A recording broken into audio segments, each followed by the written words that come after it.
ఏం కావాలి స్నాక్స్లో? మా చిన్ను చాలా రోజుల నుంచి సమోసాలు చేయమని అడుగుతుంది. సో ఈరోజు చేసేద్దాం రండి. ఉల్లిపాయల్ని వీలైనంత సన్నగా చాప్ చేసుకొని అందులోకి ఉప్పు, కారం, ధనియాల పొడి, కొంచెం ఆయిల్ వేసుకొని మిక్స్ చేసుకొని పక్కన పెట్టుకోండి. సమోసాల కోసం ఆల్రెడీ 1/2 అవర్ ముందే మైదా పిండిని చపాతీ పిండిలా కలిపేసి పక్కన పెట్టేసుకున్నాను. ఇప్పుడు ఆ పిండిని చిన్న చిన్న ముద్దలుగా చేసుకుని కొంచెం కొంచెం పొడి పిండి చల్లుకుంటూ చపాతీలాగా రుద్దుకోవాలి పలుచగా.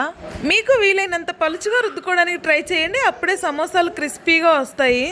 ఎప్పుడైనా మా చిన్ను ఏమిస్తే అది తింటుంది, అసలు ఇది అది అని క్వశ్చన్ చేయదు. చాలా రోజుల నుంచి సమోసాలు అడుగుతుంది. నేనే చేద్దాం అనుకున్నా కానీ బట్ నాలుటికి కుదిరింది. ఇంక ఇప్పుడు ప్యాన్ హీట్ చేసుకొని రుద్దిన చపాతీల్ని 2 వైపులా బాగా హీట్ చేసుకోండి. జస్ట్ 2 వైపులా హీట్ చేస్తే చాలు, డీప్గా కాల్చొద్దు. ఇంక ఇప్పుడు కాల్చిన చపాతీల్ని 4 వైపులా ఎడ్జెస్ కట్ చేసేసి సమోసా షీట్స్ లాగా ప్రిపేర్ చేసుకోవడమే. అలా హీట్ చేయడం వల్ల మనం షీట్స్ కట్ చేసేటప్పుడు సింపుల్గా అయిపోతుంది, ఈవెన్గా వస్తాయి. షీట్స్ కట్ చేసుకున్న తర్వాత ఒక గిన్నెలో 2 టేబుల్ స్పూన్ల మైదా పిండిని కొంచెం వాటర్ని యాడ్ చేసుకొని థిక్ పేస్ట్ కన్సిస్టెన్సీ వచ్చేంత వరకు కలుపుకొని పక్కన పెట్టుకోండి. ఇంక ఇప్పుడు ఆ పేస్ట్ని ఆ షీట్స్కి అప్లై చేస్తూ మధ్యలో మనం ముందుగా తయారు చేసి పెట్టుకున్నాం కదా, ఆ స్టఫింగ్ని పెట్టేసి సమోసాలాగా మడత పెట్టేసుకోవడమే. ఒకవేళ మీకు అర్థం కాకపోతే కమెంట్ చేయండి, ఈసారి ఎప్పుడైనా లాంగ్ వీడియో చేసి బిట్ టు బిట్ ఎక్స్ప్లెయిన్ చేస్తాను. ఇంక లాస్ట్లో ఫోల్డ్ చేసుకున్న సమోసాలని ఆయిల్లో డీప్ ఫ్రై చేసుకొని సర్వ్ చేసుకోవడమే.